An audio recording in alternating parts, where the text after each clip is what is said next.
Discipline is far cheaper than regret. Yeah. The cost of discipline is far cheaper than regret. And I know what type of regret I would have. Oh, God. If this woman is absent in my life. Oh, God. So that regret is my boundary. That's wonderful. I could not handle that regret. That's wonderful. And that's my boundary. And that comes, listen, that doesn't come from sanctification, it comes from experience. It ain't because I got the whole Bible memorized. It's because I know what regret feels like. Yeah. And it is a cost too painful to bear. The reason this woman is sitting on my left now is not because she's beautiful, because I think she's beautiful, and not because she's smart and I think she's intelligent. I remember when I got a divorce and I thought I would never be in front of a room like this again. And I laid in my bed depressed about what I thought the church was going to do to me. And she rubbed my head until my hair started to grow back. Until I felt strength again.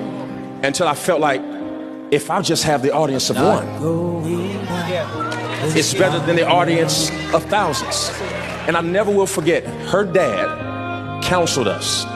And I was low on myself because I was the pastor that went through divorce and so I was low on myself. And he said something that snapped me out of it. He looked at her, everybody know who her husband used to be. He said, now this is my son. And he said, I don't want to see him go through hurt anymore. And he looked at her and said, and don't forget, he's shacking his world. I said,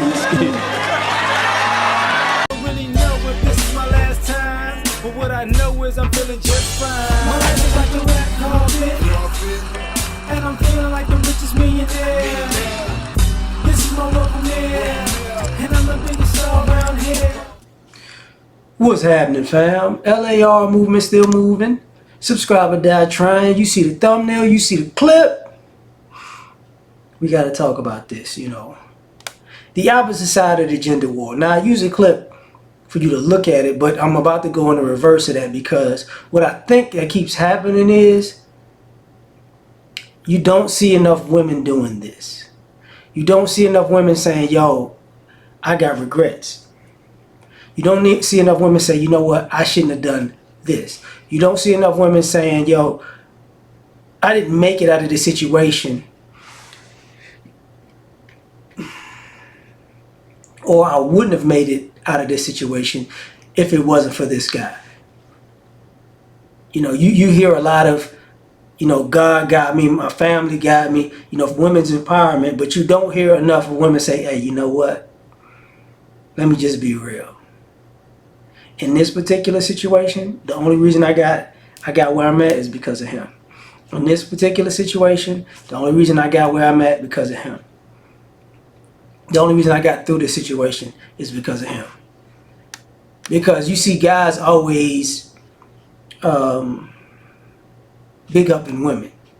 You know, like, you know, she did this, she's good, she's strong, she's, you know what I'm saying, she's down, you know, she uplifted me, she held me down, whatever it is. You see men uplifting women and saying, you know, women have been, you know, the rock and the foundation and this, that, and the third. But you don't see women doing that with men. And some of you ladies, you know, who want to be in the man hater club, y'all will sit there and y'all will go with it. That's because these men ain't doing nothing. But we know that's a lie. You know, a lot of y'all don't want to talk about the bridges y'all have burned, and the bridges that you regret burning. You know, you don't hear it enough. And I remember doing a video of a young lady that's talking about that, though. She was like, you know, he was a good guy, and I hurt that guy. But y'all don't hear, you know, I went to school. I wouldn't have got through school if it wasn't for him. I got a job. I got this career because, you know, I wouldn't have even gotten this direction if it wasn't for him. You know, I went through depression. I wouldn't have got out of it if it wasn't for him. You know, I got on my weight loss journey or my fitness journey. Or I felt ugly, and this guy made me feel pretty, or got me on my weight loss journey. He held me accountable, or whatever. You know, y'all don't talk about that. You know, how this guy in this relationship, whether it worked out good or bad, this guy made me a better woman, and now I probably wouldn't be the woman I am today if it wasn't for this guy's involvement. Y'all don't say that. Y'all don't like giving guys credit for anything. And the guys have done so much that since you don't speak about it, we act like it doesn't exist. And what you're seeing is guys just back away from women and say, fine. You know, y'all got it all cool. And you're seeing women starting to crack and crack up. You know, because it's not just the feminism type of thing or the women's empowerment type of thing. It's also, you know, the disrespect of letting a lie grow because you don't want to give guys credit because you're just team sisterhood.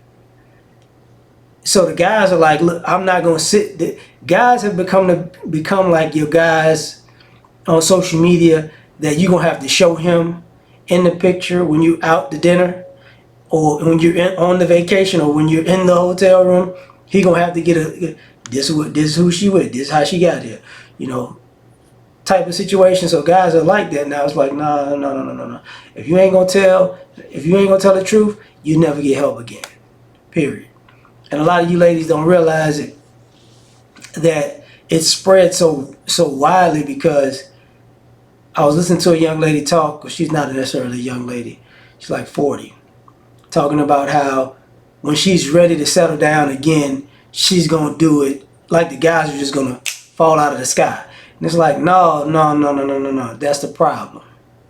See, the guy that you're looking for, whenever you're ready to do whatever you're ready to do, he's not available anymore. Because he's just like the other guys who have been stand-up guys, but thrown under the bus. I was looking at a clip of a woman talk about her husband, and it was kind of messed up, but she's like, you know, she like the alpha man, and why you can't be more like the alpha man? He's like, I'm not an alpha man, I'm a masculine man. It's different. I'm not about to be beating on my chest and da. I'm here. You know, when you need something, I'm here. They said, but women like you, y'all run to the alpha guy, you know, and then when it don't work out, then you come to me because we're here. And it's like, that's the problem. The masculine, quote unquote, men, using that analogy, the masculine men it went from alpha male to beta, basically. That's how it's going to come up, but we replace beta with masculine, right? Those guys are like, nah, no thanks. No thanks. You know, because like I'm going to ask the question, it could be rhetorical. How often have you heard a woman say thank you to a man publicly? On all these platforms, on all these, you know, all these interactions, how often did you hear them say, you know what, thank you? How often do you hear them say, we wouldn't be here if it wasn't for you? Because it's funny how you need, these men need to be protectors and providers, but if they protect and they provide, not even a thank you. If they protect and they provide, not even a, let me tell y'all what he did. I got a story to tell. You ladies, y'all don't want it. We gotta be real about this. He needs to be a leader. He leads you and you wind up winning. How do you do what the guys do? Because the guys normally, baby, I wouldn't be here without you, baby. When you ladies win and it's your time at the podium, do you go, I wouldn't be here without you, baby? No, it's all me, baby. You know, it's me, and me. It's like, okay. And I think, you know, I used a clip of the pastor because it's funny how easy it is for men to say, hey, man, I don't know if I would have made it this far without you. You know, I really don't. But with women, And this is part of the big divide. Because what you have is a society of guys who started to realize, if you're down and I pick you up, you're just gonna give me the finger. You're gonna get up, dust yourself off, and act like I never helped you up. And that type of sentiment, because those type of actions were the norm, the sentiment started to spread like wildfire. Like, I ain't gonna help you, no thank you. Or if I help you, I'm not even gonna be concerned with you thanking me, because a lot of you ladies, y'all can say every bad thing a man has ever done. How many dogs, how many ain't itch, how many cheaters, how many liars, how men have broken you in so many different ways. But y'all don't have nothing to say about the guys who fixed you, or the guys who healed you, the guys that did right by you. Y'all have nothing to say. Nothing. It's just crickets.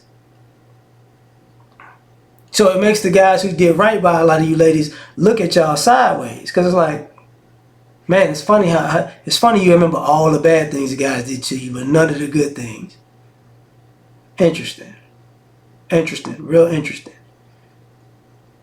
And I could go as so far to say the good things far outweigh the bad things. It's just like they say, you could say 100 good things to a person, but if you say one bad thing, that's what they remember, and that's what it looks like. But the issue is, a lot of you ladies ruined our reputation with that logic. So now it's like, all right, no worries. I'm a bad guy. We all bad guys. No problem. Go be good. You ain't got to do bad all by yourself. Go do good all by yourself. Cool. Peace. So you tell me what you think. Like, share, subscribe, and die trying. Catch y'all on the next one. Peace. All I ask is, when you lay your head on that pillow at night, know I gave you everything I had.